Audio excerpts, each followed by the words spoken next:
Thank you. So good evening. Thank you so much for tuning in for tonight's panel discussion. My name is Lenka Hamošová, and I'm curating the part of the festival's program, which is focusing on the critical reflections of intersections between artificial intelligence with art and design. Tonight, we have an amazing panel on the topic Shaping the Future Synthetic Realities, where we will be digesting this whole inspiration from talks and workshops from this program track. And we will be talking about how is AI going to shape our future and us, and how can we use AI to shape the future or inspire our ideas about possible futures. But before we dive into the panel introductions, I feel the need to explain what synthetic reality actually is. I derived this term from the term synthetic media, and under synthetic media, we can understand new kind of media that are generated fully or partially by artificial intelligence. These are not only deepfakes. We could see multiple examples of AI art in the previous events of the festival that experiment with new aesthetics of generative AI models. And also in our daily life, we get slowly familiar with real life applications of AI. So synthetic reality in speculative terms would be then a new kind of reality emerging from the existence of AI-produced visual, audiovisual, or textual information and its natural mixing with the rest of circulating media. And our goal today is to speculate about this new seeing of reality and our role as humans in shaping it, although we often feel that we don't have any influence on its nature or existence. This is all tightly connected to the general topic of AI and the role of humans in the future to come. You are all welcome to ask questions throughout the discussion, either here in the Zoom chat or on YouTube, Facebook, and Discord, and we will get to them in the second half of the discussion. Let me also tell you that this event is being recorded and streamed live, so you should all be aware of that. And also let me thank to the festival partners that supported us, namely Abacus Foundation, Slovak Arts Council, and the City of Prague. And now let me introduce our panelists. So we have multidisciplinary artist and designer Chris Core here, who collaborated on the project Zero Emissions by 2099, which was presented at the Uroboros Festival last Friday, and you can watch it from the archive. Chris is interested in the ever-changing mediated reality and its influence on human perception, the philosophical and psychological sides of our technological nature, and she also questions the expanding development of AI. Our second panelist is Pinar Demirdag, a multidisciplinary artist and the founder of Seihan Lee. Her original ideas and design projects contributed to the cultural value of several brands, including Google, Google Arts and Culture, IKEA, Airbnb, Nike, Adidas, MTV, and Ganin. Currently at Seihan Lee, she is leading teams to bring AI and other visual technologies into the world of motion pictures. Next, we have critic and theorist Paolo Fabush, who is currently teaching at Center of Audiovisual Studies FAMU in Prague and in the Master Fine Art program at Prague College. His interest in new media has evolved into research of wider contemporary culture from the perspective of sociology and psychology of media and technology. These days, his research centers mostly on the relationship of digital ecology and the human condition. And last, but definitely not least, we have a researcher and curator, Martin Zeilinger, who gave a talk yesterday on the conceptual affordances of blockchain art. His work focuses on artistic and activist experimentation with emerging technologies, mostly blockchain and AI, intellectual property issues in contemporary art, political economies of new media, and aspects of experimental video game culture. This month, his monograph, Tactical Entanglements, is being published. It's about AI art, creative agency, and the limits of intellectual property. So again, welcome. And thank you all for accepting this invitation to the panel discussion. So let's start with a small provocation. I have a quote here from Joanna Zilinska, who gave a lecture at Uroboros Festival on Tuesday. And she was talking a lot about the need to be able to ask right questions. And she's asking, if AI is a game changer, what is actually the game for you? So I'm using this quote for this initial round, and I'm curious to hear from your personal perspective what this game is to you. So I don't know if who would like to start. Maybe Chris. Yeah, hello everyone. Nice to meet you all, and I'm excited about tonight. Um, it's an interesting question, and my answer might sound a bit cheesy, but I still think that if life is a game, so basically AI can change everything. And if we can talk to the, especially if the digital life is a game, it is a game. So for me personally, everything that connects to my computer and to my gadget and everything, what is extended of my extension of my brains in terms of technological extensions.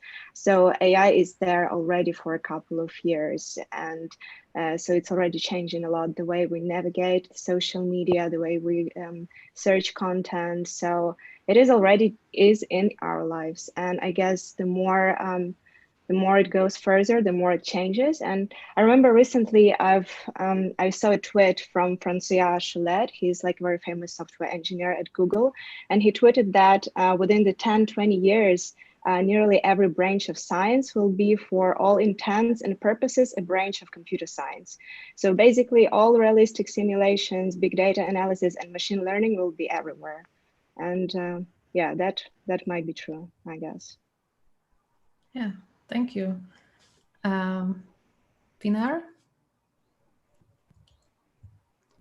Yes, thank you. I think I will be answering an unexpected answer, but here we go.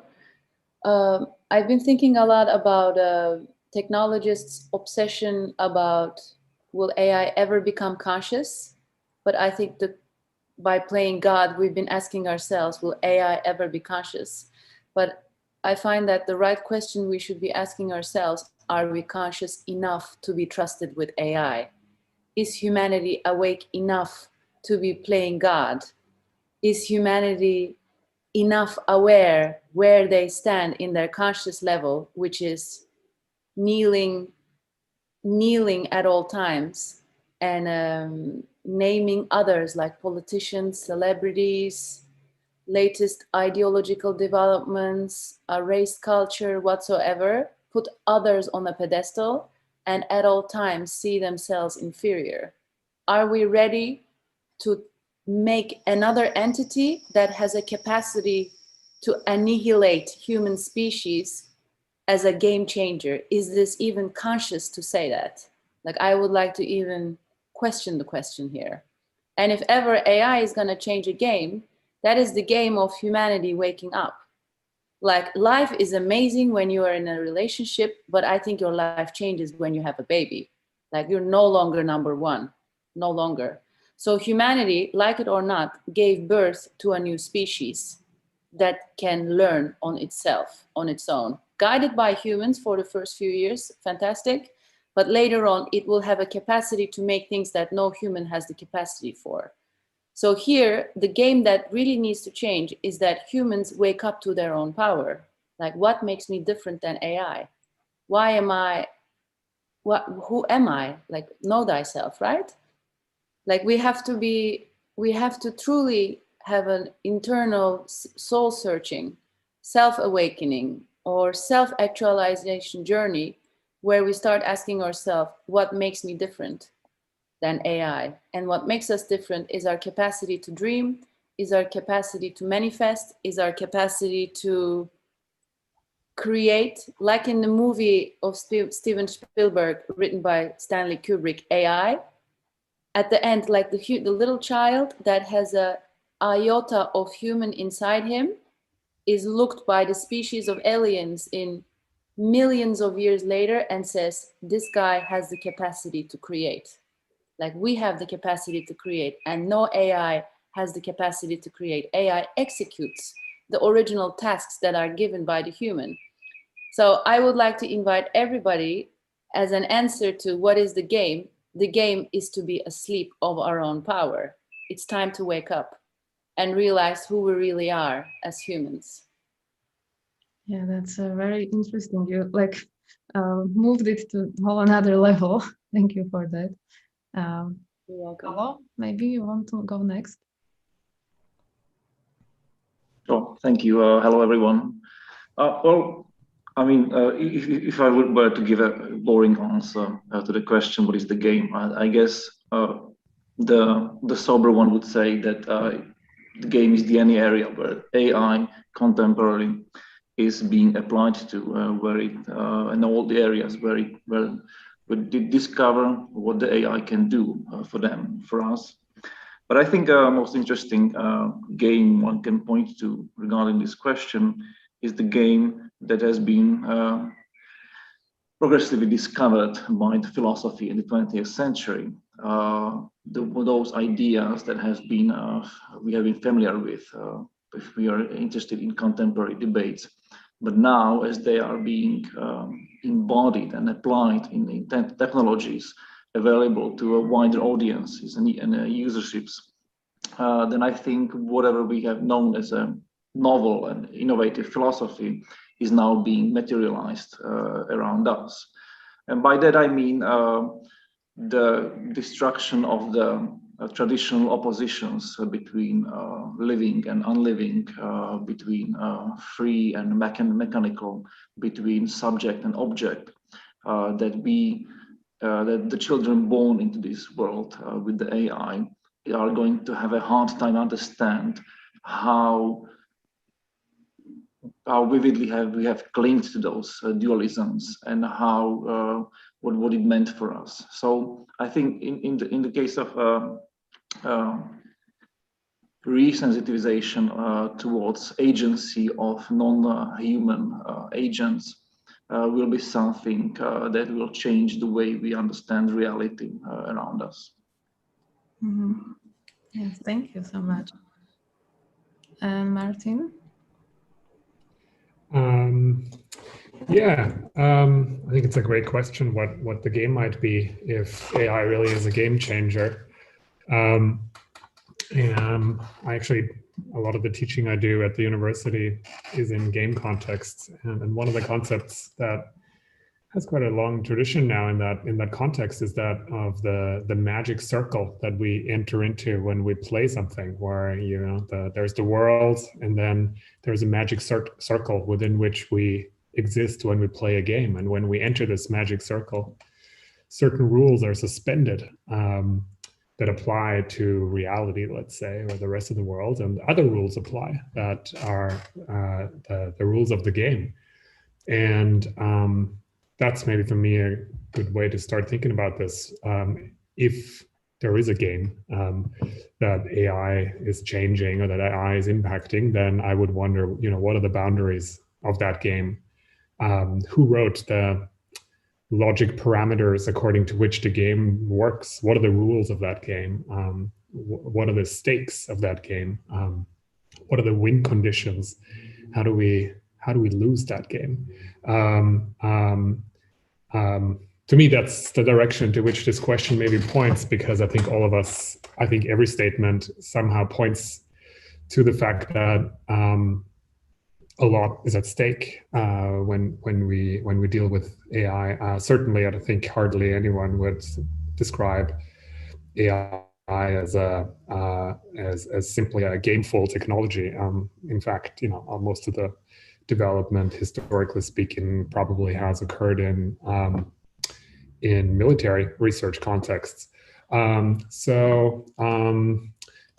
think that's my way of approaching this question, by a whole lot of further questions about, as I said, the edges or boundaries of the game and the rules of it, and who we represent, what avatars do we inhabit in a game where AI is, I don't know, our adversary or our collaborator.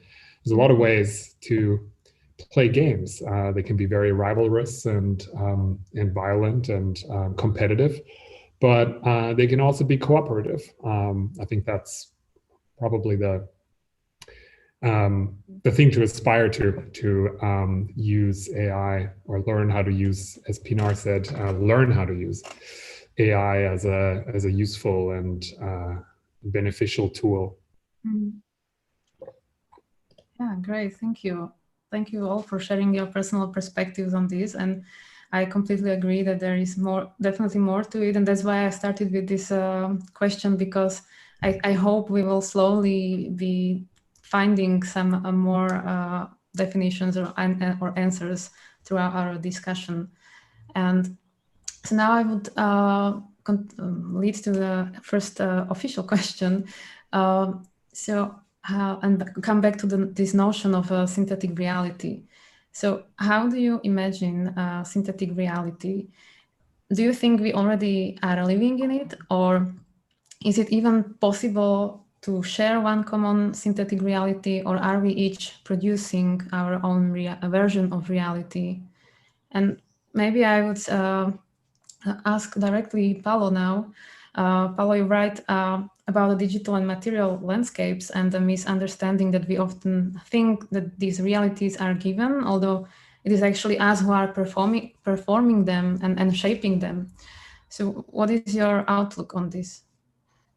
Well, I will reinstate the core ideas that Joanna Zielinska has referred to in her talk. I mean, I identify with the ideas introduced by Bernhard Stiegler, who claims that the human is an originary technical being. I mean, it's the technicity, the alien, the non-human that makes us what we are. So, and this is basically the notion of syntheticism, the fact that we manipulate our environment in order to improve our living conditions.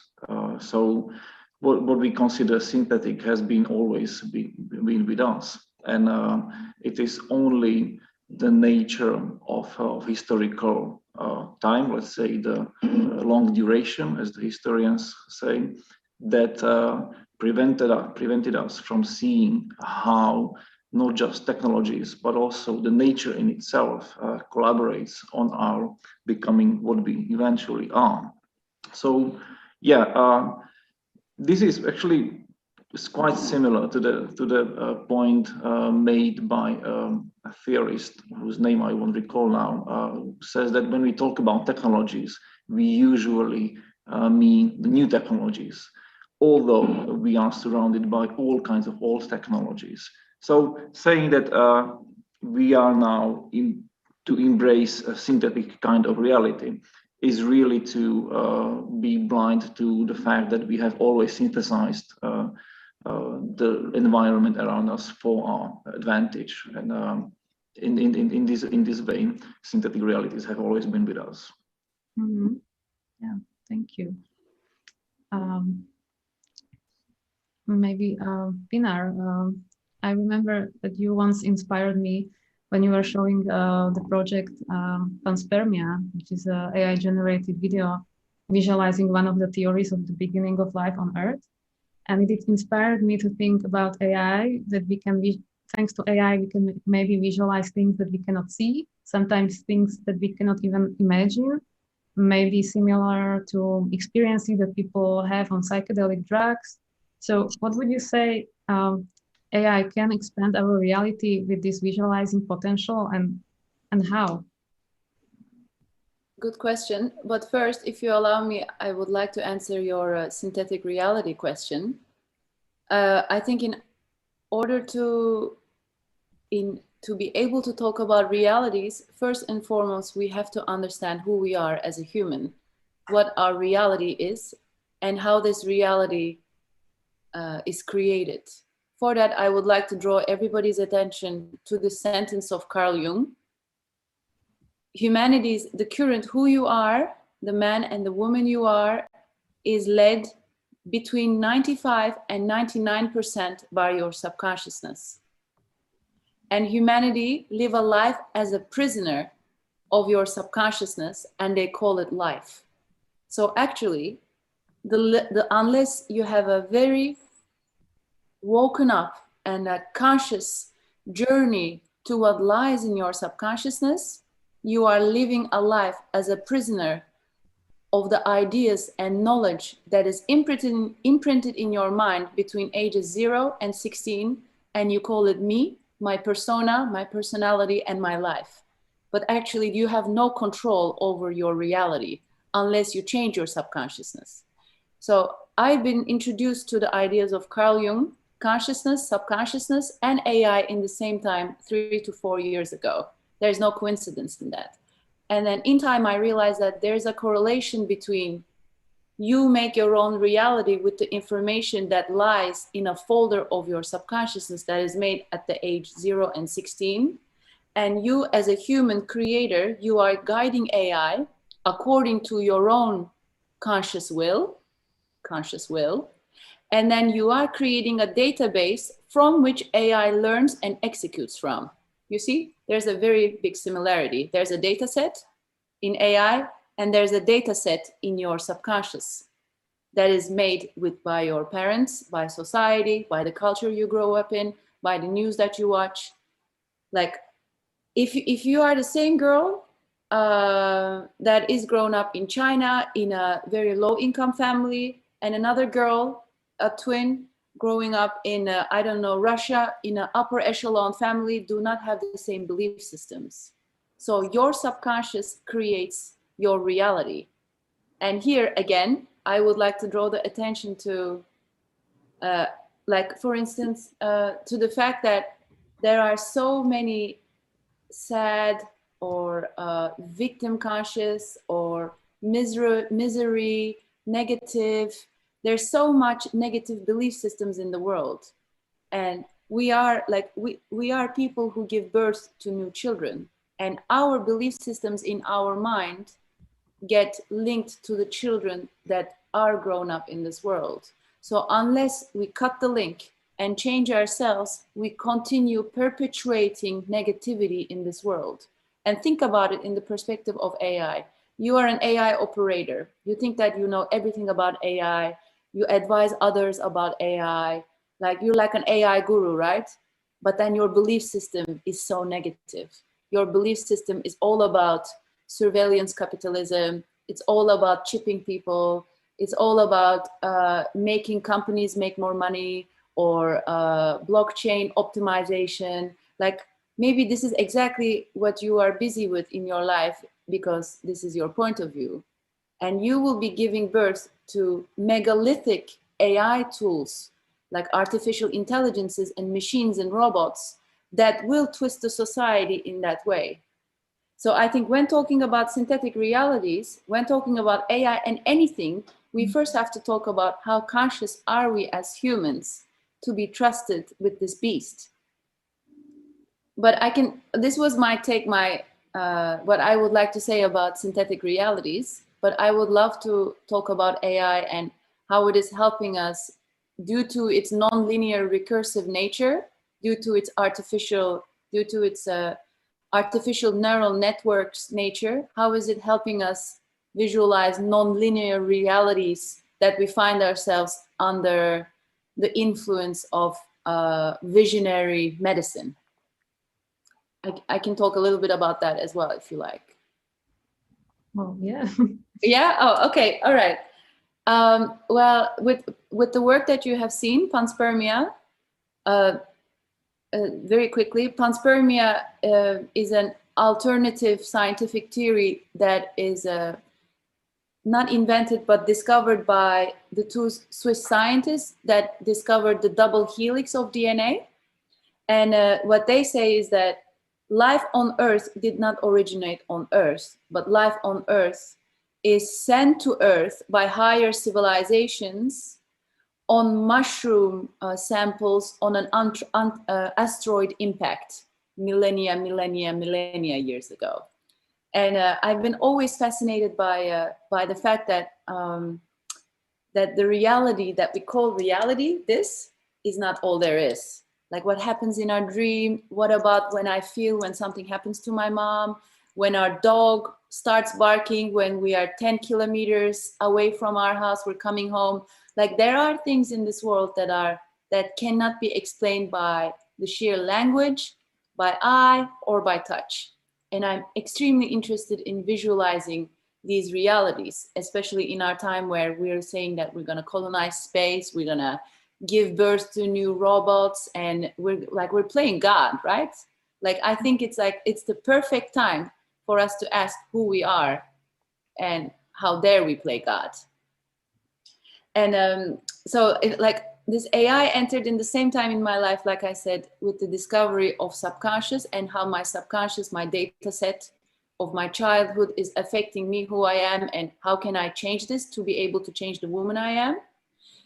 Then I also started playing around with ayahuasca, DMT, mushrooms, altered states of consciousness, dream books, silent retreats, meditations, and all these self-help healing tools that nature and our bodies offer us. And in there, as you can see, there's something else going on that is slightly different than this world. Under DMT, the world is different. There are several theories, like the theory of Terence McKenna, saying that actually that is the real reality. What you're seeing is the real reality. And a mushroom is the entity that is helping you, that would like to show you that reality and is using your body as a vessel for you to access that reality. Anyways, as like, so far, like, I would like to just draw a little bit attention on how humans have been creating and interpreting artistically the reality around them.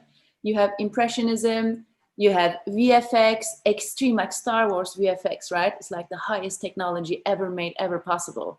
But that is still made by a human. Like, it is still like Yoda, Darth Vader, and a lightsaber having a war. It's like linear, right? Lightsaber, bam, bam, bam, bam, bam, bam, death. But then AI is like, AI works differently. AI is guided by humans, but it has a set of reality tools that is specific to itself. And it is non-linear, it is recursive. So AI creates and understands reality like this, whereas we understand reality like this. Human to human, this is Pinar, this is a sofa, this is a painting, and that's a green background. Whereas unless you define it, AI doesn't have any understanding about what this picture is. And then if you say, make this picture become this other picture, then as AI has no capacity to identify one thing from another unless you define it, then it creates more holistic outcomes. Like, I mean, it is my interpretation, of course, as a human, to interpret this outcome as holistic. You can interpret it differently. But that's why. In here? I have a few questions, Pinar, that maybe open up it a little bit. Yeah. You've said several times that, you know, there are data sets in AI and there are data sets in our minds. Yeah. Do you really think that our minds are data sets? Because that implies that consciousness is computable, which I think a lot of computer scientists will very wholeheartedly disagree with, and a lot of leading AI developers will as well. And idea that you know, consciousness and human behavior is you know, and then maybe also creativity or other things, is actually computable, to me seems a little bit dangerous, because then we're not very far away from you know, questioning actually things like free will and autonomy and the self as such. So I would very much reject the idea that I have a data set in my mind. Yeah, wonderful. Differences are wealth, aren't they, Martin? The way that the fact that you have a different point of view than I do makes this conversation richer. But thank you very much for giving me the word and asking me about my opinion. Actually, I do not think, but I know that the experiences that I had between the ages of 0 and 16 makes me the woman who I am. I do not think that, I know that. Because I've been going through a very personal self-transformation journey with somebody who has the capacity to access one's subconsciousness. What I mean is that, like, I believe that women a certain way. I believe that work is a certain way. I believe that money is a certain way. I believe that energy is a certain way. I have a belief system of sorts that is dramatically different than yours. Why? Because my mother, my father, the society, the culture that I'm in, all my cultural identity and social level identity coded that in my subconsciousness.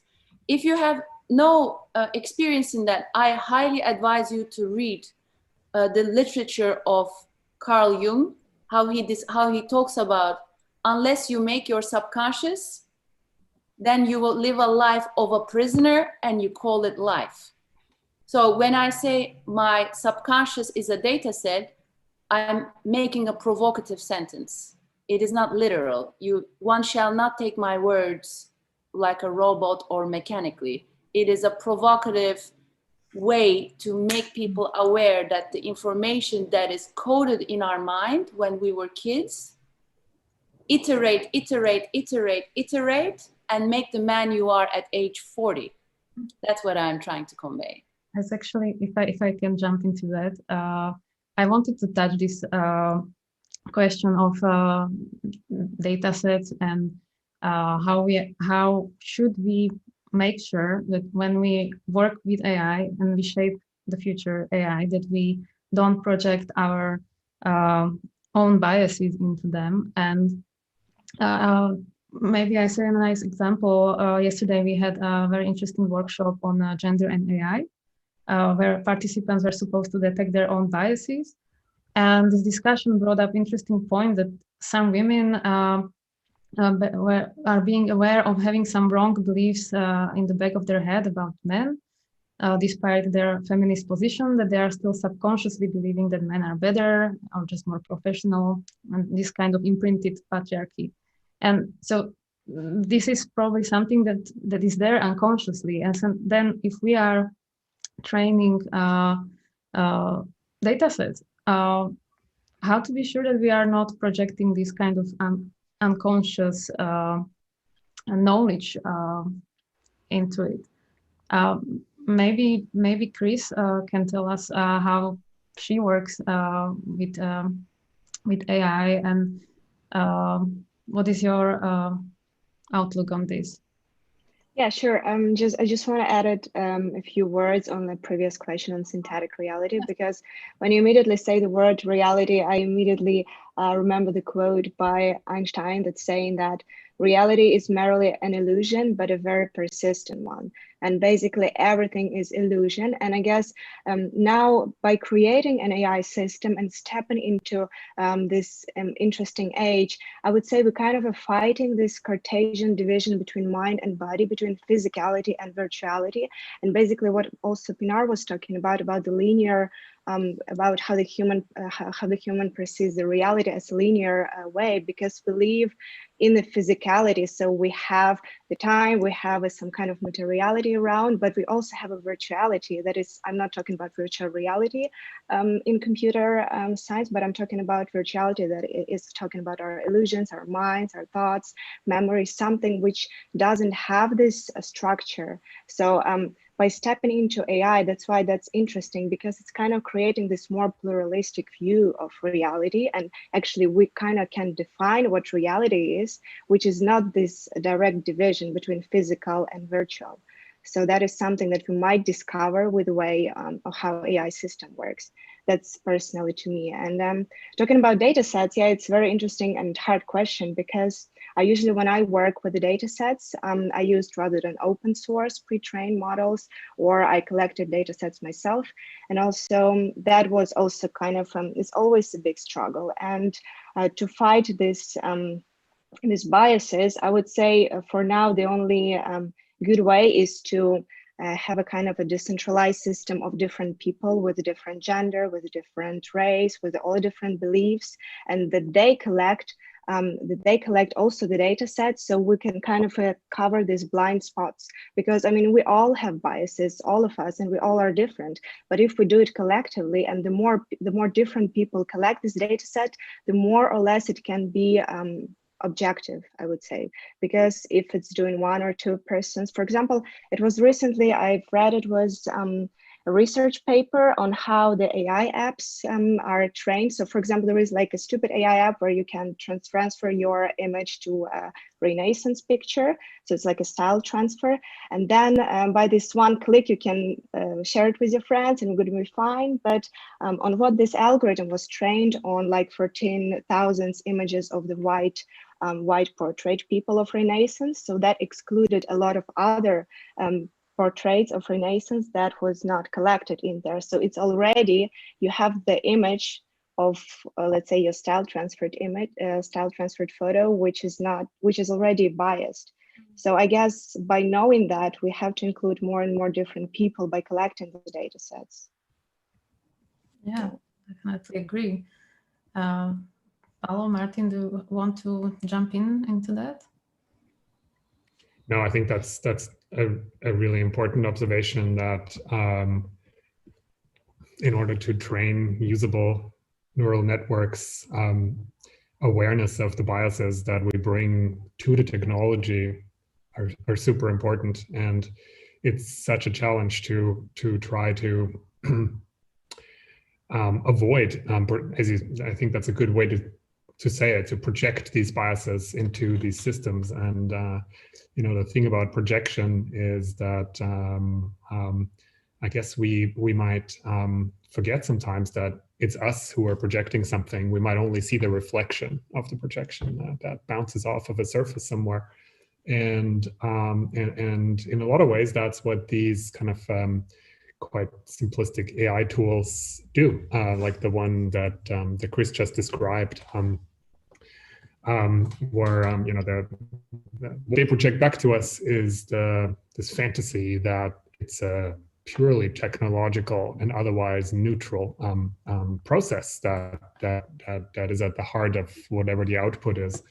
And that's never true, right? It's absolutely never true. There are so many instances and layers of human agency impacting AI processes at every step along the way, whether it's on, you know, software-based or hardware-based or human labor that goes into labeling the data sets. So very difficult to weed out bias there. There's a great art project that some of you might know. I think it was called ImageNet Roulette, and it had exactly that purpose, right? So ImageNet is a very popular data set of all kinds of images, everyday objects, but also people. An open data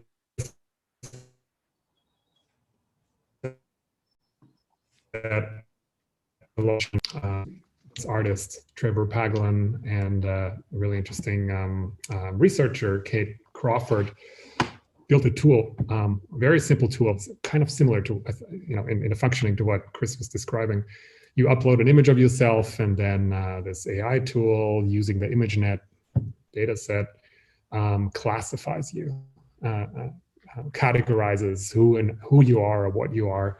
You know, might seem like magic on some level, but it's really just comparing your image to the images in the data set and using the classifiers that are in that data set. And the most racist and offensive and sexist kind of classifiers would come out oftentimes. And the artists made this project to just highlight that and show that these sentiments and these biases are already in these systems. And I think that data set is, that particular one, ImageNet, is maintained by Stanford and Princeton University, and I think they took like hundreds of thousands of images out of that data set and removed a lot of the classifiers in response to that artwork. So I thought that was a really powerful, you know, simple but super effective way of getting a broader audience to understand the incredibly big role that bias plays in machine learning and training. Mm-hmm. Yeah, I might just maybe only reiterate what Martin has said. I think that if we assume that bias comes from ignorance, then assuming that bias could be at one point eliminated, is on par with belief that there could be something like an ultimate knowledge, which is, I think, nonsense. We can at best suppress bias, and that's a project that is never to be finished, never to be completely achieved. It's an ongoing process as we learn on the go what we can be biased towards and prevent it in the future. That's just it. Yes. Actually, I might have a question, if you won't mind, for Martin, as he mentioned the AI with regards to computer games.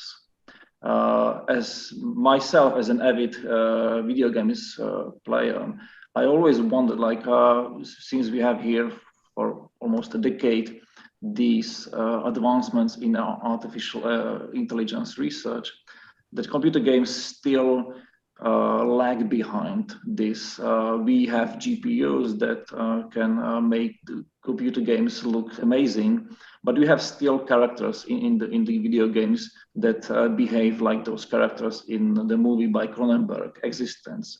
They are stiff, they are scripted, and you obviously can see that even maybe the simplest of the AI tools could be applied and introduce a certain vivid versatility in the characters in the computer games. Do you have any thoughts on this? Do you think that this can be expected in the near future? Yeah.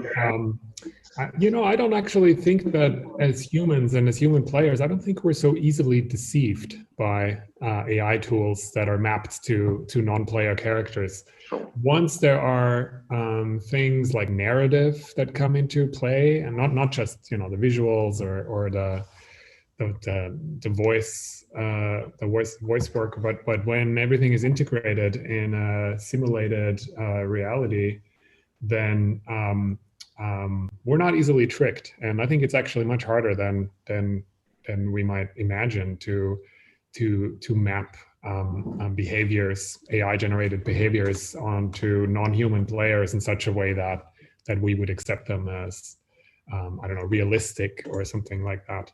I mean, this in a lot of ways, this is what a lot of AI experimentation seems to be about, to make AI more human-like. But not only is that very difficult to achieve, maybe it's also ultimately not the only kind of desirable goal to pursue. I don't know. I imagine maybe Pinar would have an interesting thought on that as well. Like, do we want to make AI in our own image, really, or do we also want to let it evolve into whatever it will be? And there is some kind of more theorists of AI, more on the philosophical side, that say that AI, when it comes into its own, may manifest in ways that are actually not human computable, and we may be unable to fathom what it is. Those are also sometimes people who say, well, it's already here, we just can't recognize it because it kind of goes past our. Yeah, I think I get your point, and I completely agree. But just a small detail before I let Pinar have her say. I think saying that it's already here, it does not have to be anything mysterious, because as we know, the deep learning techniques can show certain results. We don't know how it achieved. So I think this might be a start of something like what you're saying.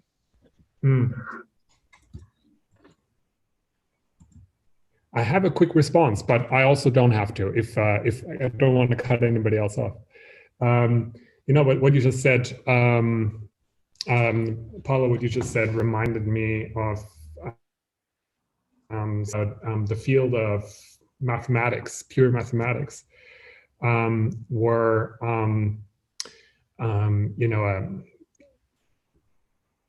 they're difficult to solve, and there are challenges to the human intellect and to mathematicians and to science. And AI could be very useful in solving these problems, but there are traditions in the field that don't accept AI solutions to recognize high problems of math for the very reason that we cannot retrace what the processes are of solving the problems, right? And so an AI solved puzzle, well, the question, I guess, is what do we do with the solution if we don't know how the machine arrived at it? And I find that very interesting. It gives me an immediate appreciation of the limits, maybe, of the uses to which we could put AI. If we recognize that if it's able of achieving a result, but I cannot, it's not human legible, the process isn't human legible of how it got there, that can throw up all sorts of problems, of trust and legal issues and whatnot. And so, would we trust a medication developed by AI if all of the trials on the way there are simulated and somehow black boxed in a very complex computational system that we cannot easily access? Probably not, because human lives are at stake. So anyways, that's just something I was reminded of by what you just said. That's it. I was thinking of the power of creativity when you asked that question, Martin, in the sense that as we're all like creative people here, we know that creativity is not linear. Like when people ask us, how much will it cost me to have your creativity? I'm like, nobody can afford that, because creativity, it's not like as if you're trading car parts. It just comes and goes, doesn't come exactly that time. It comes in the evening when you're expecting the least. And then, but we're talking about how does AI look like? How does AI, like humans are shaping again, like playing God, like shaping AI in the form of themselves with hands and feet and robots which have faces. So I was thinking about two different uses of AI, one non-creative and one creative. Non-creative AI, in my opinion, I'm just talking about only positive scenarios, because human mind can give birth to the most beautiful things in the world, but also can give birth to the most malicious things in the world, as we all know. Let's stick on the positive part. For me, the physical attributes that we give to robots and AI will help us save from the dirty, dull, and dangerous works. Like I would love to have a little robot, like built 2 times bigger than me. I live 5 minutes to Boston Dynamics. Maybe they would like to give their first robot to me. I would love to have a little bot. Yeah, guy, jump over there, carry this thing for me, lift my car, bring it to my backyard. Like I would love these things, But I like, in order for humanity to do that and not give any question mark, will that AI in my house will also take over me like Hull in 2001 Odyssey and kill me? For that, humanity needs to be sure of their role in relation to AI. Sure, like in a sense, I'm the master and that AI is my servant. It's nothing like, I don't want to employ humans. If I can employ a robot to serve me, even better, Like let that potential human that I would employ as my servant go discover himself or herself as a musician, as a chanter, as a painter, as a dreamer, Let humans be humans, which is dreamers. Know thyself again. And let robots be robots, dirty, dull, and dangerous. And even better if he has features like a human, so then he can uplift things, run for me, get a grocery for me, and so forth. Mm-hmm. But I discovered like this is the linear physical dirty, dull, and dangerous saving humanity from repetitive task AI. But then there is this whole creativity that is much hard for me to grasp fully.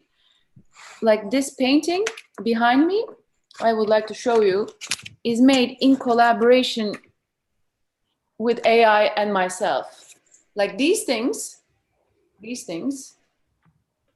they are seashells, as you can see, right? And these seashells are created by AI under my guidance.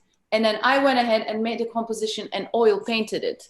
What I realized when playing with AI is that if I try to eliminate as much as possible my judgments of how a seashell should look like, then I let AI flow with my creativity, with me guiding left and right, a bit like bigger size, smaller size, color. And if I let this non-recursive, non-linear recursive tool surprise me about how things look like, I can be inspired by a different way of thinking and use it in my own art, just the way like AI did with GoPro. No, not GoPro. What is it? AlphaGo. With AlphaGo, how AlphaGo could beat the world champion, and how they were like, oh my God, AI could imagine a game that no human could have ever imagined before. You know, for me, it's not like AI beating human. I think it's a paradoxical situation. Like, I don't think the wording is correct. It's more like another instance for humanity to be inspired by a tool to make other great human works. But yeah, so, and that AI, how that AlphaGo looks like, for me, it can look like a heart, I would still be okay. You know, it can look like a heart, it can look like a car, I don't really care. As long as it keeps on inspiring me, it can look like an alien, I would even laugh at it, you know. Actually, I don't know if Paolo wants to say something. Yeah, actually, I wanted to go back to this wonderful question that Martin left us with, what to do with the results achieved by AI that we do not understand. I think it's a wonderful question, because I think why it might puzzle us is that we still are not ready or willing to accept that the computer thinks. Because this wouldn't be the first time we would be facing this question.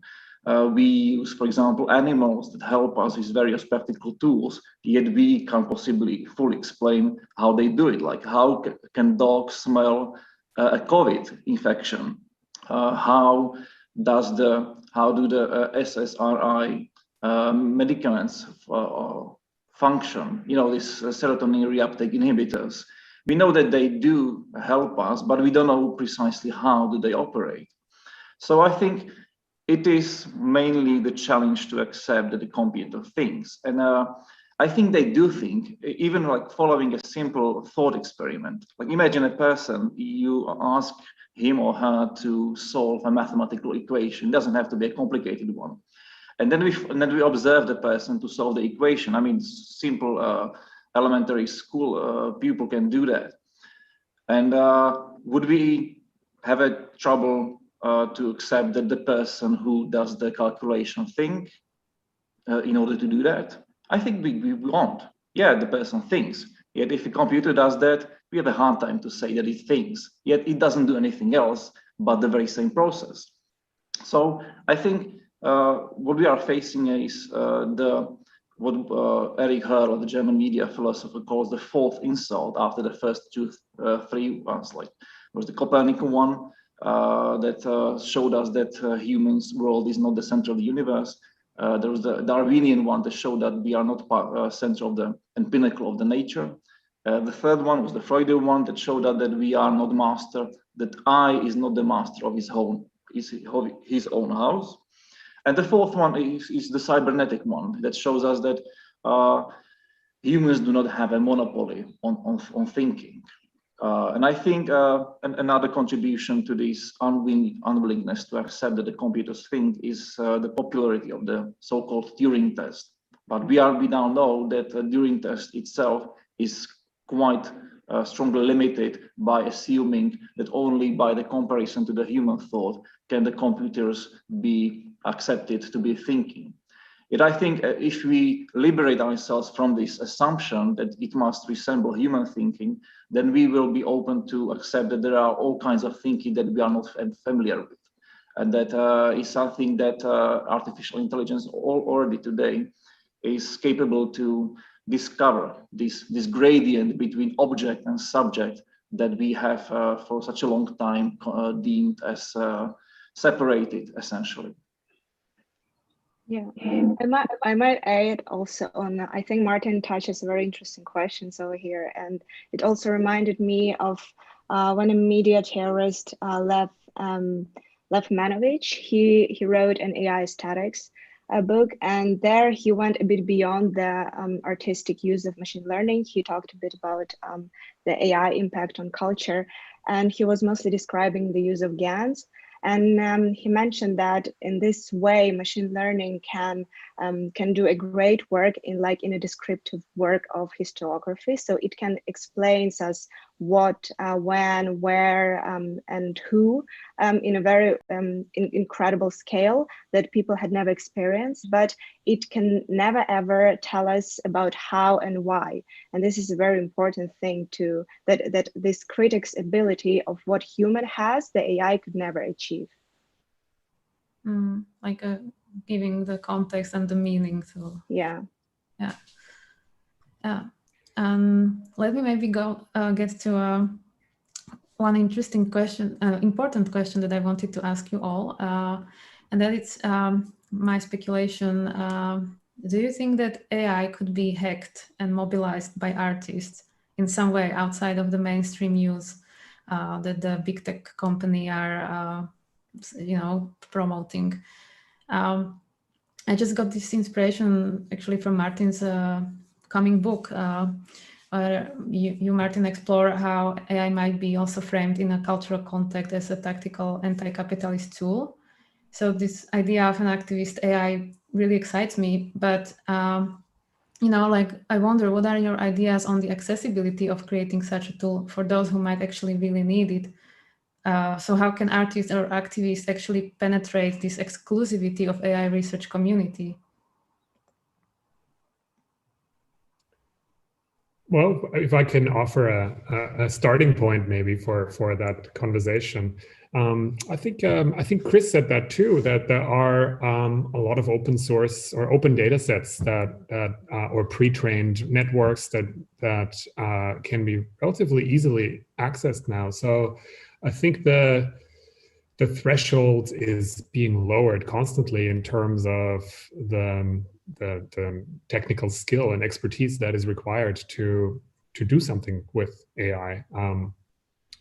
Of course, there are many different layers of complexity, but I think everybody who can reasonably use a computer and maybe more importantly has access to that infrastructure can today learn fairly quickly to understand some basic concepts and do something with them. And I mean, I absolutely believe that artists are hacking AI already in a lot of ways, and artists have always hacked the technologies that are emerging around us, and very oftentimes they have ended up shaping these technologies in very important ways. But that really also, of course, what does it actually mean to hack AI? Oftentimes it might just mean to inject rogue information into training data sets. And, the virus of information that gets into a data set and then let it do its work. One of the artists I'm writing about in my book, a Slovenian artist, Maja Smrekar, she's doing a really interesting ongoing project with AI and herself as a participant, but also dogs as participants. And anyways, it's a fascinating project. It's called Non-Brute Force. I can put a link to it in the chat for if anyone wants to look it up. But the reason I bring it up now is that one of the outcomes of the project is that one of the things she does is she records vital signal, what are they called? Like the smartwatches that pick up your health, your pulse and whatnot. She's hacked some of these, and they are worn by her dog companions. And so what's recorded is the health monitor kind of data of a dog, but it's uploaded to the Apple Health ecology that the device is connected to. And it's an interesting question. What effect will that have, right? Does that somehow snowball into some kind of impact about how Apple understands the the health and fitness of the human more generally. And how is that information then, fed back to all the other users of Apple Watches and things like that? So hacking AI might be a very simple question of corrupting information that is drawn upon for machine learning purposes sometimes. Mm-hmm. I have a question. I have a question to Pinar. She showed a very you showed a very beautiful painting behind you. I mean, it's amazing. And but I wanted to add a question that also it was asked quite a lot of times. But in your case, I think it's interesting because you took the AI work outside of the computer and digital environment, so it is a physical garment, which is interesting in that case. And do you treat AI in your case as a collaborator or more as a very advanced artistic tool? Thank you. Good question. I think the answer is very simple. As a very advanced tool, but I would like to explain a little bit. In my opinion, in order to understand what AI art is, we first need to understand what art is, right? It's such a non-tangible concept. I think art happens here. It doesn't happen here. That's why somebody like Jeff Koons is an artist. Like, he doesn't do anything that he's doing, but everything he imagines here, and he hires the right people to execute his ideas. Like, art is something like, who said that? I think Grimes said it, something like, the more I disappear, the more my art comes along. So what she means by that is that the more I silence my ego, the more I can channel art from the divine guidance. That's what she says. So in my opinion, in order for a collaboration to happen, two minds need to come together. And then again, I don't consider AI a mind. It's a high computation on batteries. Like, I cannot call that something which runs on batteries as a collaborator. You are a collaborator, we are collaborators. Humans collaborate, humans and animals collaborate, So it is absolutely a machine that no human assistant can be, because it doesn't sleep. You don't per se need to pay it over time. It can do things that no human can make. So it's a super cool assistant, I mean, I would as far to go, like, I think when you call something a slave and a master, there's a different dynamic, but definitely a helper. Yeah, exactly. I completely agree. And it's good that a lot of artists mentioned that. So it's kind of demystifying the power of AI. So we don't give up on artists, on musicians. So it's not taking all the creative work. And it is quite a big fear today, but it's great that you also mentioned that. It's just a very advanced, good tool to help us or to extend our creativity, but it's not going to replace or become like the same level collaborator as the human is, at least on this level today. That's exactly what I was trying to say with know thyself, in the sense that if you honestly think that you're nobody, that you have no power, and that your creativity is so little and nobody pays attention, nobody compensates you enough for your work, nobody sees you, nobody acknowledges you, and that others are always making money and getting credit and success, but not you, good luck with the rest of your new life, because it will only go downhill with the presence of AI. You will only go spiral down. But if you say that I take the power in my hands and I will utilize all tools that are available openly to humans, and I will make sure that I will only focus on my vision, my dreams, and I will let all possible tools to execute my dream, then you will only go upward with the presence of AI. Yeah, exactly. It reminds me that when you're talking that AI is more like a tool, what Martin said yesterday in his talk, when he was saying that when something has maybe I rephrase it in a different way, so if so, then I apologize, but as I understood it, is that if something has a potential or an opportunity for an action, it does not necessarily mean that something will happen. So, and he used an example of a doorknob. So it's there to open the door, but somebody has to come and touch it and open it. So that brings me to the question of agency for this action. There needs to be some agency for it, for this tool to be, put to action and some action be realized. And so we can be talking about hacking or shaping AI in the future, but that does not necessarily lead to the actual change. And so maybe the question is like, who is deciding on this agency, or how is agency produced, created, or achieved? Especially if many people say today that we have this crisis of imagination, so it's hard to imagine alternative to futures, then how to imagine an agency for AI.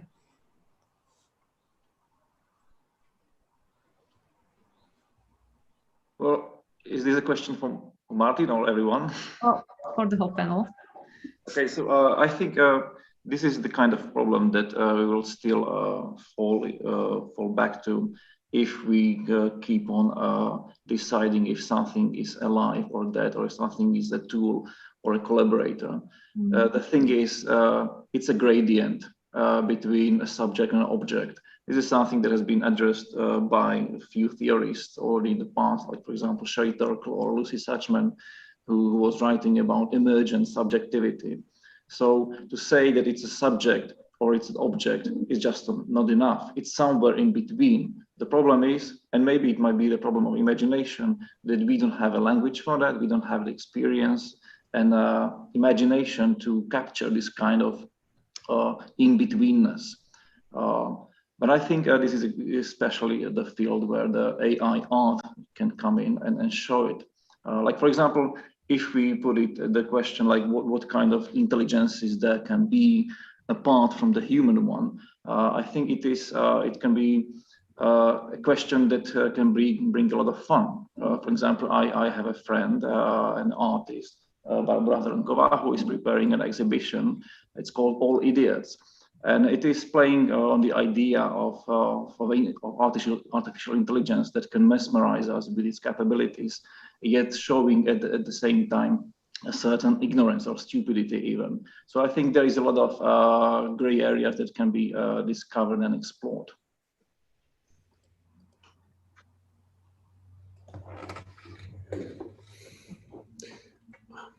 Do you guys have any more thoughts on this, or no? Maybe not directly in response, but I'm fascinated personally by this question of agency and all questions that are connected to it. How do we recognize agency? How do we assign it? How do we police it and regulate it?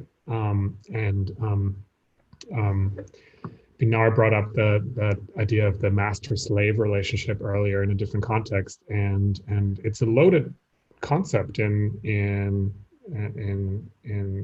engineering and computer science and programming, right? Because it was a widely used kind of term that isn't really used so much anymore. But I think in many ways, if the more we recognize, the more we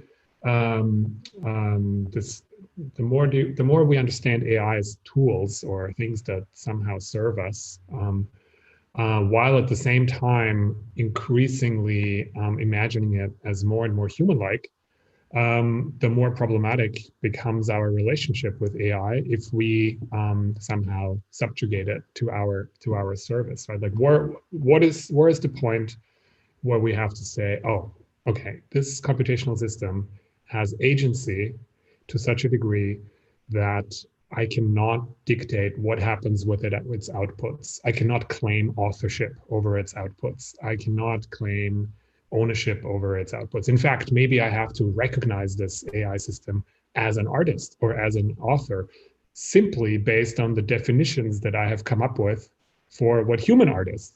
And we have many definitions like that. We've had them for thousands of years, right? What makes an author, what makes an artist, what is creativity? Some of this has already been brought up in this discussion now today. The more completely we start recognizing those characteristics in AI outputs, I think the more difficult it becomes to argue that these computational systems don't have agency. And I mean, there already are not many, but I think what's starting to happen is I'm aware of a few examples where people are, trying to sue artists for copyright violations, and then those artists can actually say, "Oh, wait a second, I didn't do this. And AI just did this. I didn't copy your work. I had nothing to do with this, even though I, turned on the machine and maybe designed the network." So there are very fine lines, and it's fascinating how it's such a gray area. We don't currently know how that sort of thing plays out at a court. But the question it raises about agency and how we really separate between ourselves and non-human agencies, to me, is a very fascinating one, and not one where I really have answers. Yeah, I mean, it is a very difficult one, because I think the humanity overall is very scared of non-human agency. I mean, the same happened when, I guess it was a Facebook, right, a couple of years ago, when they created those two bots who started conversating between each other, and then when humans couldn't understand what these bots were talking about, and then they closed the experiment, that was it. So I mean, as far as it is controllable by humanity, it is okay. But when it starts talking by its own language and understanding itself by itself, I guess when people start losing control of it, that is something that everyone is talking about on singularity and all this kind of futuristic dystopian topics. But it could be like that. Yeah. That was a great story when that happened. That was hilarious. Yeah. I would like to introduce the word wisdom when talking about agency. I think one of the multiple outcomes, like a lot of the multiple outcomes that can come out of an AI dictatorship are quite not bleak.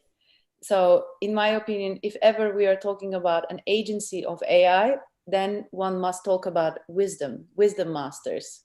Like then there comes to mind like Star Wars. I believe Star Wars is one of the most visionary works ever made by groups of human and groups of human, where it clearly showcases a peaceful existence between different races of humans and non-humans, plus AIs and different types of robot, half humans and half mechanics. And then you have an evil force in the universe, okay, Darth Vader world. But then you have a galactic federation, and that federation that is unified and have chosen over 10 to 20 different people that form a conglomerate, wisdom masters. They don't use these words, but they are my words.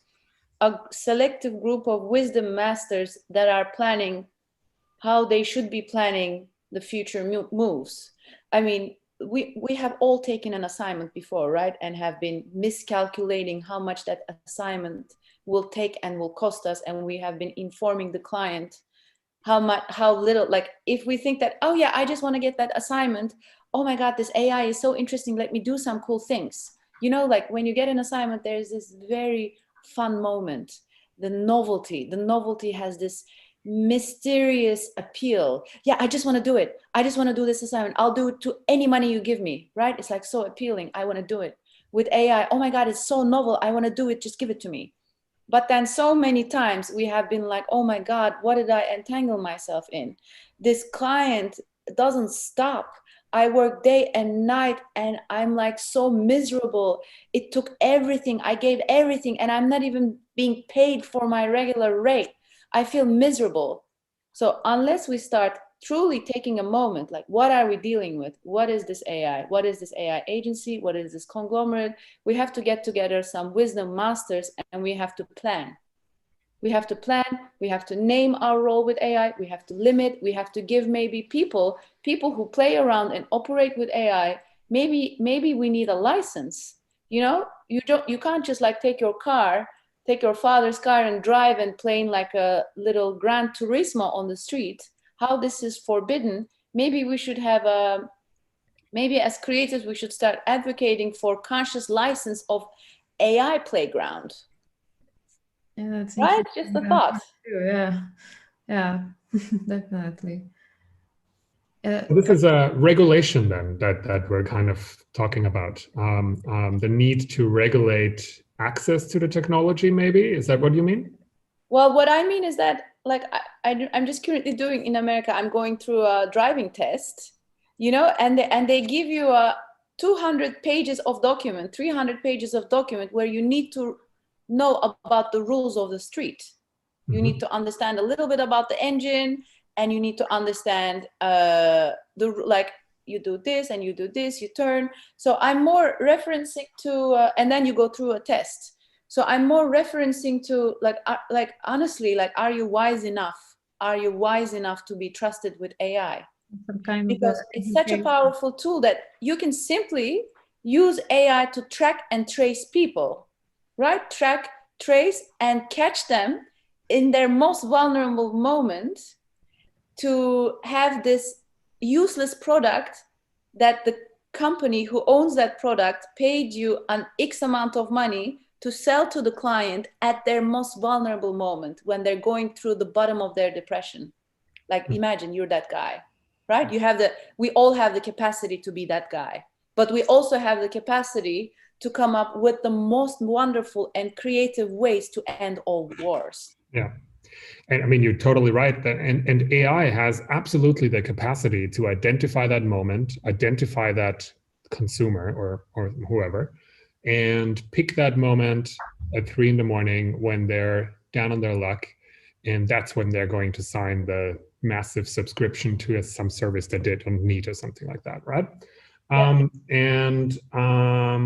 But this is happening already, and this is going to happen. And I think regulating the technology might make it more difficult.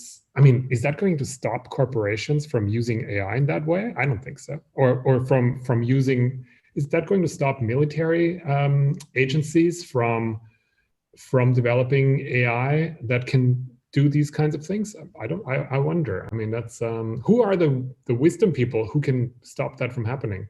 Well, I think everything is a creation of our mind. Do you think wars will ever stop on Earth? It's a thought. It's a question. Do you think war will ever stop? I unfortunately am not very hopeful about that. Yeah, exactly. And I'm a very heavy believer that your reality is a creation of your mind. Whatever you believe is what you create. So as naive as it sounds, and I'm very proud for still being capable of being naive in the sinister and sarcastic reality, that I still naively believe that one day wars will stop. People will come to the realization that the solution for peace is peace and not war. And that's I think I wouldn't be so resigned about this, say, progress, because the progress is something that we can shape, that we can condition, we can actually even stop, and it wouldn't be the first time it happened. But to give you a few examples, European Union is at this very moment trying to introduce some AI legislation that would limit the use of AI in certain areas. So this is something that is already on the table, that is being discussed, and it can be used. And within the US, it many times already happened. It can inspire the regulation, or even in the other parts of the world. There are all kinds of think tanks and NGOs that track and analyze the applications of AI, like, for example, the German Algorithm Watch. You might remember when in Netherlands, they employed an AI to predict the misuse of credit system. And certain think tank analyzed this, and drawing from the results, the system has been redesigned. Something similar happening in Canada and their application of AI in the border system control. So yeah, I wouldn't be so resigned. This is a matter of debate, a matter of talking about it and criticizing it, and then transforming it into political action. Yeah, actually, in Canada, in Ottawa, Google, Google can be a magnificent tool, but the most sinister tool ever created. Google has been conspiring about creating smart cities. The very word smart several times has been disguised in evil intentions. And that smart city that Google has been planning involves in implementing a countless amount of video surveillance, You can like track and trace every time you touch, every time you cross, you are monitored.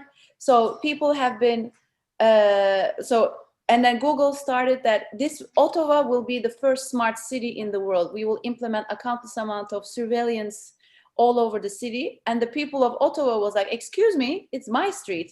It's my city. You will surveil me without my consent? No, no, no, no, no. Creative technologies like us, people that criticize and critical thinkers like us, and then alternative thinkers like us came together and opposed Google. Guys, like seriously, when people, Google is the world's biggest technology company. And then Google convinced the government of Canada, right? The most like human-friendly country in the world. Apparently not. By the way, I'm Canadian, so I can criticize myself freely.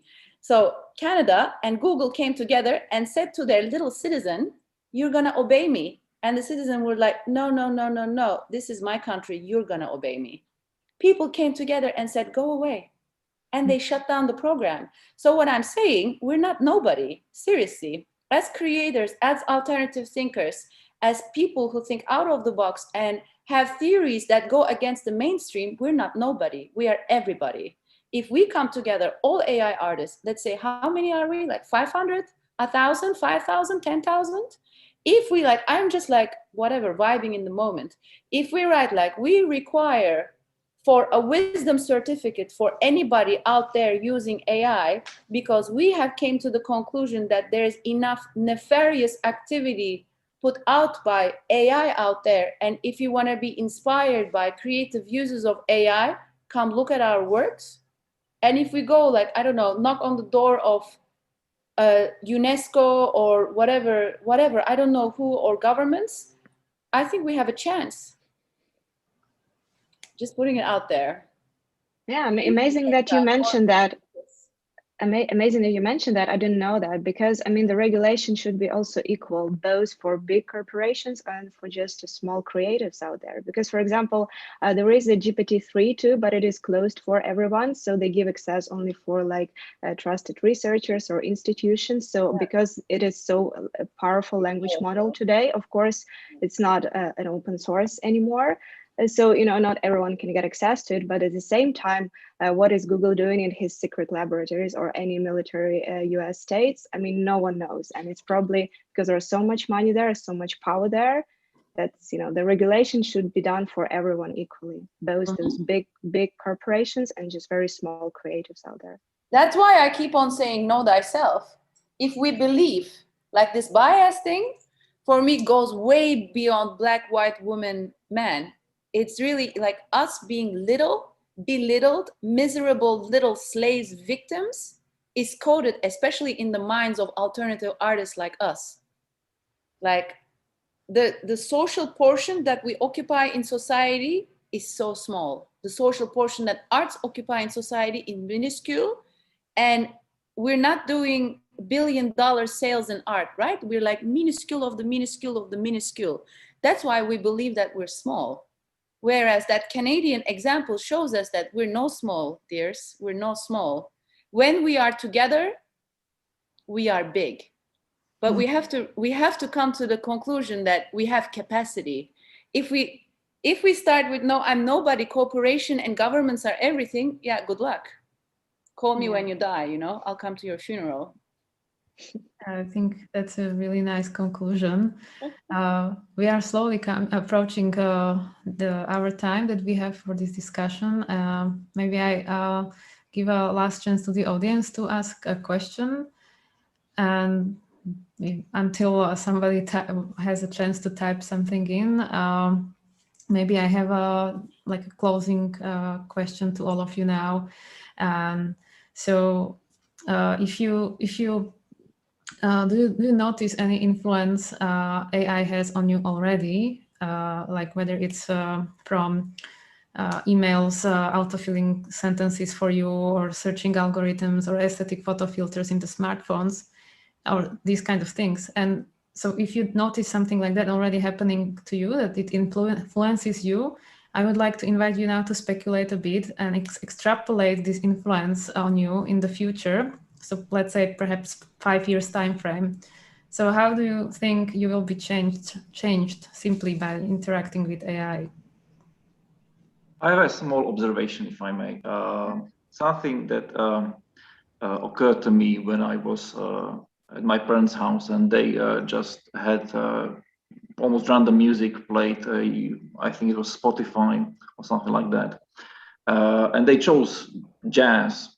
And as there's this playlist compiled randomly by probably some kind of AI, simplistic AI, it showed one by one the album covers of those jazz musicians. And maybe it's because jazz is so strongly established genre of music, and that it comes along with certain established conventions about the visual presentations of this music. I realized after a few changes of the album cover that, oh my God, they look so generic. It's almost like there was some AI tool that helps them create those album covers. And I realized that over time, I think this might be the kind of perception that we will develop, just like we develop the kind of perception that help us tell the images that have been photoshopped from those that haven't been. Of course, this will never be a perfect ability to recognize the difference. Yet I think this kind of sensitivity is something that we will notice more and more. Mm-hmm. It's very interesting. Thank you, everyone. I have to go. Thank you so much for inviting me. Yeah, thank I'm you. sorry, I have another meeting now. Thank you. you so Nice much. to meet you. Bye. Bye, Lenka. Bye, Bye. everyone. Bye. So yes, if Chris and Martin want to still answer this speculative question. Sure. Paolo, maybe I like that epiphany that you had with Spotify. It's interesting. And I don't know if you've heard about this, but there is this, I don't know what to call it, kind of an internet myth or legend, floating around about actually an AI generated music that supposedly already is playing on Spotify, designed for the purpose of saving Spotify from having to pay artists. And this is all very mysterious, and it's I don't know too much about it, and I don't think anybody can verify this, but people have tried to do experiments where they discover or they listen to something, and then it's like, I wonder if I can find out who that band, like which people are in that band, and just couldn't figure it out, and came to the conclusion that this doesn't exist. This is a fake, AI music piped into my headphones by Spotify so that they don't have to pay anybody. And I don't know if this is true or not, but according to your suggestion of how we might co-evolve with AI, we might be able to better pick up on these kinds of things in a few years' time, maybe, right? Like we get attuned to the slick, new next level kind of AI outputs and how to recognize them. To answer your question, Lenka, I don't know. I really don't know. I'm trying to stay as far away as I can from recommendation algorithms, and to me, these are kind of, in everyday life, these are the most insidious effects of AI. The way they shape my perception of cultural milieus or social environments. So yeah, social media. The kind of culture that I consume through electronic network devices, because that's very pervasive and powerful and very invisible as well. Things like, oh, you like this genre, then you will like this, and then you will like this. And well, half of the time that's actually true, but it obviously also forces me into a bubble, and it's entirely uninspiring and predictable and boring what I end up surrounding myself with. So I really try to stay away from these, from that aspect of AI as best as I can. One of the maybe the nicest AI discovery that I've made in the pandemic is this research project. I think it's at Cornell University, and it's basically a little AI tool you can download for your smartphone, and it helps you identify bird voices. And so, we can't do anything else, can't travel or God knows what. So I've just learned a lot of things about birds thanks to AI. And I can now recognize every songbird in my garden and on walks that I take. And there's an interesting feedback loop where every time I use the app to record a bird song, my recording actually feeds back into the data set and gives that research project an indication that, oh, that yellow tit or blue tit or skylark, like there is one there and there is one there and over there. So I don't know, that's, I mean, it's very harmless and the stakes are very low, but it's, maybe a more symbiotic experience and use of AI than many of the other ones that we've been discussing and that maybe all of us are aware of. Anyways, maybe I'll use that still in 5 years, or maybe I'll know so much about birds by then I don't need it anymore. Yeah. Thanks. And Chris?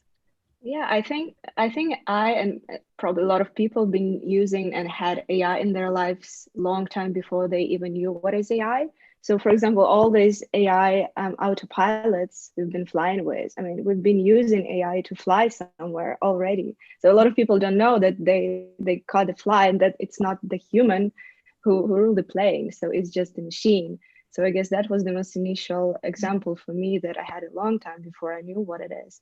And I agree with Martin, all these social media algorithms is just so annoying and you cannot really avoid it, but it's trying to please you all the time and it actually pleases you, but it becomes more and more boring. So you kind of get trapped into what you like and what you could like, and you actually like it, but then you stay in your comfort zone and your brain gets very lazy. So you can, especially if you're an artist and if you go just for a mood board in Instagram on Pinterest, you just cannot produce a different art. So everything is similar out there, and you cannot define artists because everything looks similar, because they all see the same algorithms, they all like the same things, and it just becomes so boring and a kind of a crisis in a digital art overall, I would say. And this is a big problem for sure.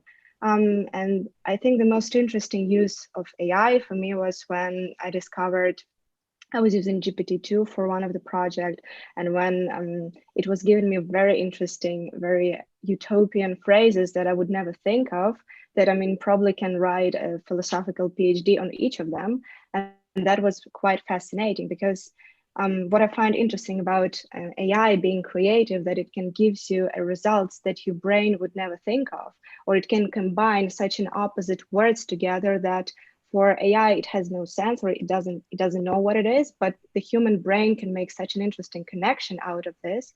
So you would not think of it as you've been just human or you've been just brainstorming by yourself. So that is something that can opens a little bit more for creativity for humanity then. Yeah, thanks. I really like it. I also agree that there is this danger of like staying in one bubble of AI trying to please us, and I think that's why it's so important to like spend energy consciously to go out and go to places where that might be a little bit outside of the comfort zone, or that's even a motivation for me to organize this festival, because I know that there's a place where people from different backgrounds meet and they can talk. So that's why also this particular panel discussion was very important for me. So I would like to thank you for participating and for sharing your very diverse points of view. It was definitely very inspiring for me, and I hope also for our audience that was watching us and will be watching us when they rewatch the video from the YouTube. Unless you have any last comments that you would like to say, then I just want to say thanks, Lenka and the whole Uroboros team. it was very interesting, and it was very interesting to get to know and meet everyone else who was involved on this panel. Yeah, thanks for having me. Thanks for the invitation. Yeah, thanks. Yeah, thank you. Yeah, same. It's always so nice to meet such a smart and interesting, intelligent people all over the world. Like, because if there are like physical festivals, you don't always have a possibility to go somewhere and to meet those people. And with this, at least we have a kind of pros to organize those online festival that you've been doing. That it's just amazing to get in touch with such a great people. Yeah, otherwise we would never have, no, maybe, but we would not have a chance to sit like this here. So that's a very great opportunity, and I was very grateful for that. Totally agree. Yeah.